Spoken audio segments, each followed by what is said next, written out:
Praise the lord. Good morning. ప్రభువైన యేసుక్రీస్తు శుభనామంలో మీ అందరికీ వందనములు.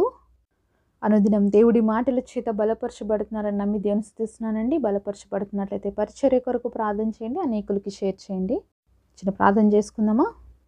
మమ్మల్ని ఎంతో మిక్కిలిగా ప్రేమించిన మా ప్రియ పరలోకమందున తండ్రి, నీ ఘనమైన శ్రేష్టమైన నామాన్ని బట్టి వందనాలు ప్రభా. మరొక దినాన్ని మా జీవితాల్లో ఇచ్చినందుకై ప్రభా మీకు స్తుతులు స్తోత్రాలు తండ్రి. మా అందరితో మాట్లాడండి ప్రభా. మా హృదయాలను చూసిన దేవుడిగా ఎవరికి ఏ మాటలైతే అవసరం ఉన్నాయో ఆ మాటల చేత మా అందరితో మాట్లాడి మమ్మల్ని బ్లెస్ చేసి నిలబెట్టుకోమని యేసు నామంలో ప్రార్థిస్తున్నాము తండ్రి, ఆమేన్. ఈరోజు దేవుని వాగ్దానము కీర్తనల గ్రంథము 27వ అధ్యాయము 10వ వచనం. నా తల్లిదండ్రులు నన్ను విడిచినను, యెహోవా నన్ను చేరదీయును. Psalms chapter 27 verse 10. When my father and my mother forsake me, then the Lord will take me up. దేవుడు ఇచ్చినటువంటి అద్భుతమైన వాగ్దానం మనందరి జీవితంలో నెరవేర్చబడను గాక, ఆమేన్. ఉదయకాల సమయంలో ఎంతమంది బాధపడుతున్నారండి. అందరు నన్ను విడిచిపెట్టారండి, నన్నంటూ ఎవరు ప్రేమించే వాళ్ళు లేరు, నాకంటూ తోడు ఎవ్వరు లేరు అని చెప్పి బాధపడుతున్నారు. పోనీలే ఇరుగు పొరుగు వాళ్ళు, లేకపోతే మా ఫ్రెండ్స్, లేకపోతే నా అక్క చెల్లెలు విడిచిపెట్టినారంటే బాధ లేదండి. సొంత తల్లిదండ్రులు కూడా నన్ను విడిచిపెట్టేశారు. నా తల్లిదండ్రులు కూడా నన్ను పట్టించుకోవడం మానేశారు. వాళ్ళకి నేనంటే ఇష్టం లేదు, నా పైన వాళ్ళకి ప్రేమే లేదు అని చెప్పి ఈరోజు బాధపడుతున్నారా? అయితే దేవుడు ఇచ్చినటువంటి అద్భుత మాట మీకోసమేనండి. ఎందుకంటే నా తల్లిదండ్రులు విడిచిపెట్టినా కూడా యెహోవా ఏం చేస్తాడంట? చేరదీయును. ఈరోజు మరి ఈ మాటని మనము ఆలోచించినట్లయితే చాలామంది తల్లిదండ్రులు ఉన్నప్పటికీ విలువ తెలియని వాళ్ళు చాలామంది ఉన్నారండి. అయితే చాలామందికి తల్లిదండ్రులు లేరండి. చాలామంది బిడ్డలు అనాథ ఆశ్రమాల్లో ఉంటారు. వాళ్ళకి తల్లిదండ్రుల ప్రేమ అంటే కూడా ఏందో తెలియదు. వాళ్ళు ఎందుకు విడవబడ్డారో వాళ్ళ జీవితంలో కూడా వాళ్ళకి తెలియదు. వాళ్ళ తల్లిదండ్రుల దగ్గర నుంచి వాళ్ళు ఎందుకు దూరమైనారో తెలియదండి. కొంతమంది పేరెంట్స్ చనిపోవటం ద్వారా దూరమై ఉంటారు, కొంతమందికి మరి పిల్లలు ఎక్కువ అవ్వడం ద్వారా దూరమై ఉంటారు. ఇలా ఎన్నో రీజన్స్. కొంతమంది పెంచలేకపోవడం వల్ల వాళ్ళ బిడ్డలను అనాథ ఆశ్రమాల్లో వేసేస్తుంటారు.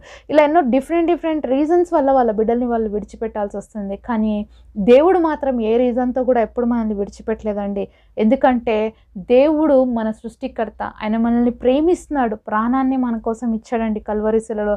ఆ గొప్ప దేవుడు మనం ఎన్ని తప్పులు చేసినా, ఎన్ని పాపాలు చేసినా, ఎంతగా మరి దేవుడిని మనసు నొప్పించినా, బాధపరిచినా కూడా ఈ రోజు వరకు కూడా మనల్ని విడిచిపెట్టకుండా మన చేయి పట్టుకొని నడిపిస్తూనే ఉన్నాడండి. సహజంగా తల్లిదండ్రులు వాళ్ళ బిడ్డల్ని విడిచిపెట్టడం అనేది చాలా అరుదుగా జరుగుతుంటుంది. కానీ నేటి దినాల్లో అయితే అది కామన్గా అనుకోవచ్చు. ఎందుకంటే ఆ పరిస్థితులు అలా అయిపోతూ ఉన్నాయి. ప్రేమ లేని రోజుల్లో మనం ఉంటున్నామండి. మరి దేవుడు వచ్చే రాకడికి ముందుగా దేవుడు చెప్పాడు, కుటుంబాల్లో ప్రేమ ఉండదు, ఒకరికొకరు విరోధంగా తయారవుతారు అని. అలాగనే ఉందండి. ఈరోజు తల్లిదండ్రులు అంటే పిల్లలకి ప్రేమ లేదు, పిల్లలంటే తల్లిదండ్రులకు ప్రేమ లేనటువంటి రోజుల్లో మనం ఉంటున్నాము. అయితే ఇలాంటి రోజుల్లో మరి ఎన్నో పరిస్థితులు ఎదుర్కొంటూ, ఎన్నో సిచ్యుయేషన్స్ గుండా అటు తల్లిదండ్రులు అటు పిల్లలు అందరూ కూడా వెళ్ళవలసింది. అయితే తల్లిదండ్రులైనా దేవుడికి పిల్లలే, పిల్లలైనా దేవుడికి పిల్లలే. మనం అందరం కూడా దేవుడికి పిల్లలే. ఎవ్వరు మనల్ని విడిచిపెట్టినా దేవుడు ఎప్పుడు విడిచిపెట్టారు. ఈరోజు వృద్ధాశ్రమాలు కూడా ఎక్కువైపోతున్నాయి కదా. పిల్లలు తల్లిదండ్రులు తీసుకుపోయి అక్కడ వేసేస్తున్నారు. సో వాళ్ళు కూడా అనాథలుగానే ఫీల్ అవుతూ ఉన్నారు. అలాగే ఎంతోమంది మరి చిన్న బిడ్డల్ని కూడా అనాథ ఆశ్రమాల్లో వేసినప్పుడు వాళ్ళు కూడా అనాథలుగానే ఫీల్ అవుతూ ఉన్నారు. అయితే ప్రతి ఒక్కరిని ఆదరించేటువంటి గొప్ప దేవుడు మనకున్నాడు అనే విషయాన్ని మర్చిపోద్దండి. ఈ లోకంలో ఉన్న అందరి ప్రేమలు కూడా కొంతకాలం వరకే ఉంటాయి, కొన్ని పరిస్థితుల వరకే ఉంటాయి, కొన్ని హద్దుల వరకే ఉంటాయి. కానీ దేవుడు ప్రేమ శాశ్వతమైనదండి. మరి ముదిమి వచ్చు వరకు నేను ఎత్తుకుని వాడని నేనే, చంకబెట్టుకుని వాడని నేను అన్నాడు.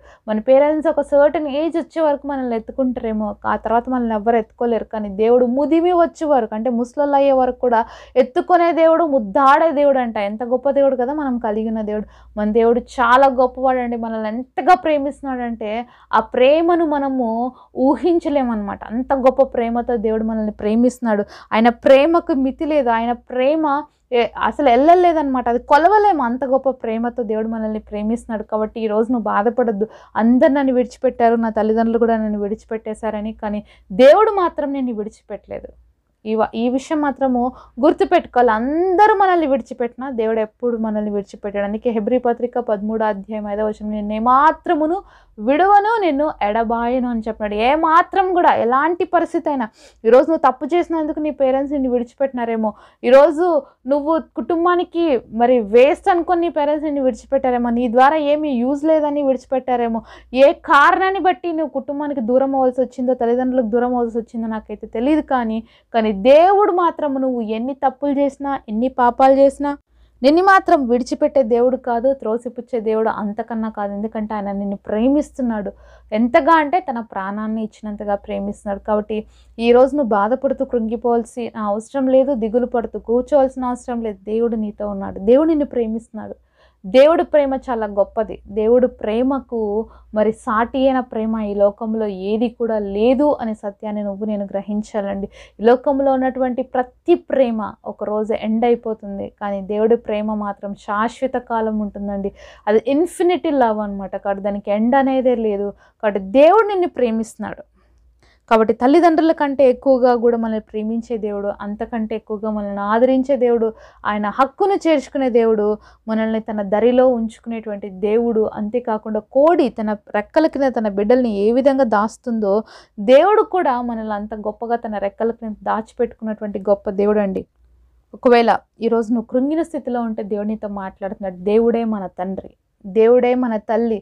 ఆయన మనల్ని ఆదరిస్తున్నాడు, ఆయన మనల్ని ధైర్యపరుస్తున్నాడు, ఆయన మనల్ని ఒంటరిగా విడిచిపెట్టట్లేదు. దేవుడు ఎప్పుడు మనల్ని ఒంటరిగా విడిచిపెట్టాడండి. ఎక్కడున్నా కూడా మనతో ఉంటాడే. ఎందుకంటే దేవుడు ఆదాము హవ్వను సృష్టించినప్పుడు మరి ప్రతిరోజు ఈవినింగ్ వాళ్ళతో పాటు వచ్చి దేవుడు కూర్చొని వాళ్ళతో మాట్లాడి సంభాషించేవాడు. అయితే వీళ్ళు ఎప్పుడైతే దేవుడు తినొద్దన్న పండు తిన్నారో అప్పటి వరకు వాళ్ళకి వస్త్రాలు లేవని తెలియదు అనమాట. అప్పుడు వాళ్ళు దిగంబరులుగా ఫీల్ అవుతున్నారు. దేవుడు వస్తే మాకు బట్టలు లేవే అని చెప్పి దాక్కుంటున్నారు. అయితే అలాంటి సమయంలో దేవుడు ఏమన్నాడు తెలుసా? ఆదాము ఎక్కడున్నావు అంటే అప్పుడు ఆదాము ఏం తెలుసా? అయ్యా నీ స్వరం విని నేను దాక్కున్నానయ్యా అని చెప్తాడు. ఎందుకు దాక్కున్నావయ్యా అంటే నాకు బట్టలు లేవు, నేను దిగంబరిని అన్నాడు. అప్పుడు దేవుడికి అర్థమైపోయింది, నేను చెప్పిన తినొద్దన్న ఈ ఫలం తిన్నావు అందుకే నష్టం వచ్చిందని చెప్పి. అలానే విడిచిపెట్టినాడా? నువ్వు తప్పు చేసేసావు, నీ కర్మ, ఇంక నేను వదిలిపెట్టేస్తాను, నీ పాటికి నువ్వు బ్రతుకని చెప్పేసి వెళ్ళిపోయాడా? లేదండి. అక్కడ ఒక గొర్రె చర్మంతో వాళ్ళ ఇద్దరికి, హవ్వకి ఆదాంకి ఇద్దరికి వస్త్రాలు తయారు చేసి వాళ్ళకి బట్టలు వేసినటువంటి గొప్ప దేవుడు అండి మన దేవుడు. ఈ లోకంలో తల్లిదండ్రులు అయితే ఏదైనా తప్పు చేస్తే ఏం చేస్తారు? విడిచిపెట్టేస్తారు. పో నీ ఇష్టం, నీ ఇష్టం వచ్చినట్లు బ్రతుకు, నువ్వు తప్పు చేసావు కాబట్టి నాకు అవసరం లేదు, నా ఇల్లు వదిలేసి వెళ్ళిపో అని ఇలా ఎన్నో మాటలు మాట్లాడే పేరెంట్స్ లేకపోలేదు, ఉన్నారు కదా. మరి అలాగా విడిచిపెట్టే దేవుడు అయితే మన దేవుడు కాదండి. ఎందుకంటే తల్లిదండ్రులు కూడా మానవులు కాబట్టి సహజమండి, కోపం వచ్చినప్పుడు మాట్లాడుతుంటారు. కానీ దేవాది దేవుడు ప్రేమామయుడు కాబట్టి మరి అంత భయంకరమైనటువంటి ఆజ్ఞను అతిక్రమించినప్పటికీ కూడా వాళ్ళని క్షమించి నా బిడ్డలు వస్త్రహీనులుగా ఉండడానికి వీలు లేదు, నా బిడ్డలు ఈ కొరతతో ఉండడానికి వీలు లేదని చెప్పి ఆ రోజు వాళ్ళకి వస్త్రాలు ధరింపజేశాడండి దేవుడు. కాబట్టి మనం తప్పు చేస్తే, మనం పాపం చేస్తే మనల్ని విడిచిపెట్టే దేవుడు కాదు. ఎందుకంటే ఆయన పాపాన్ని నశించుకుంటాడు కానీ పాపిని మాత్రం ప్రేమిస్తాడు. మనలో ఉన్న పాపాన్ని అంటే దేవుడికి ఇష్టం ఉండదు, మనలో ఉన్న పాపం అంటే ఆయనకు అసహ్యం, కానీ మనం అంటే చాలా ఇష్టం. కాబట్టి దేవుడు మనల్ని ఎప్పుడు చేరదీస్తాడు. దేవుడు మనల్ని ఎప్పుడు ఒంటరిగా పోనీయడండి. దేవుడు ఎప్పుడు మనల్ని ఒంటరిగా విడిచిపెట్టాడు. దేవుడు మనతో ఎప్పుడు ఉంటాడు, మనమే ఆయన్ని పట్టించుకోం. దేవుడు ఎప్పుడు మనతో మాట్లాడుతూనే ఉంటాడు. దేవుడు ఎప్పుడు మనల్ని ఆదరిస్తూనే ఉంటాడు. దేవుడు ఎప్పుడు మనతోనే ఉండి మనకి సరైన మార్గాన్ని బోధించే దేవుడుగా ఉంటాడు. కానీ మనం అనేక సార్లు దేవుడి మాటను వినమనమాట, మన ఇష్టానుసారంగా చేస్తూ నష్టపోతుంటాం. కాబట్టి ఈరోజు నువ్వు ఫీల్ అవుతున్నావా? నేను ఒంటరిని, నాకు ఎవ్వరు లేరు, నా తల్లిదండ్రులు నన్ను విడిచిపెట్టేశారు, నా తోబుట్టువులు, నా బంధుమిత్రులు, నా స్నేహితులు అందరు విడిచిపెట్టారు, నేను ఒంటరిని అని బాధపడుతున్నావా? నువ్వు ఒంటరి ఎప్పుడు కాదు, దేవుడు నీతోనే ఉన్నాడు. అయితే ఒక్కసారి నువ్వు దేవుడి సన్నిధిలో మోకరించి ప్రార్థన చేస్తావా? ప్రభా నాతో మాట్లాడు అని. ఆయన మాట్లాడే దేవుడు అండి. చాలాసార్లు మనతో మాట్లాడుతున్నా మనం వినలేము, కానీ మనలో ఉన్నటువంటి పాపం, మనలో ఉన్నటువంటి గలిబిలి అనేక సార్లు దేవుడికి మనకి కనెక్షన్ లేకపోవడం. కాబట్టి ఈరోజు మనం దేవుడితో కనెక్టివ్గా ఉందాం. ఎవరున్నా ఎవరు లేకపోయినా, ఎవరు మనల్ని ప్రేమించినా ప్రేమించకపోయినా, అందరూ మనల్ని విడిచిపెట్టిన దేవుడు ఎప్పుడు మనల్ని విడిచిపెట్టాడు. సొంత తల్లిదండ్రులు మనల్ని విడిచిపెట్టినప్పటికీ కూడా ఆ గొప్ప దేవుడే మనకు తల్లిదండ్రుల కంటే ఎక్కువగా ఉండి మనల్ని తన దరి చేర్చుకున్న దేవుడు, తన హక్కును చేర్చుకున్న దేవుడు. కాబట్టి నన్ను ఎంతగా ప్రేమిస్తున్నాడు అంటే ప్రాణంగా ప్రేమిస్తున్న దేవుడు నిన్నెప్పుడు విడిచిపెట్టాడు, నిన్నెప్పుడు మర్చిపోడు. కాబట్టి రోజు మోకరించి ప్రార్థన చేస్తావా? అయ్యా నన్ను నీ సన్నిధిలో చేర్చుకో, నీ బిడ్డగా నన్ను అంగీకరించు, మరి నా జీవితంలో నాకెవ్వరు లేరు కానీ నువ్వు ఉన్నావు అనే ఉన్నతముగా గొప్ప దేవుడిని మనం కలిగి ఉన్నాం. కాబట్టి ఆయనతో ప్రార్థన చేద్దామా? ఈ గొప్ప దేవుడు మన జీవితాల్లో గొప్ప కార్యాలు చేయడానికి శక్తివంతుడని నమ్ముతున్నావా? అయితే నమ్ముతున్నట్లయితే నాతో పాటు కలిసి ప్రార్థనలో ఏకీపిస్తావా?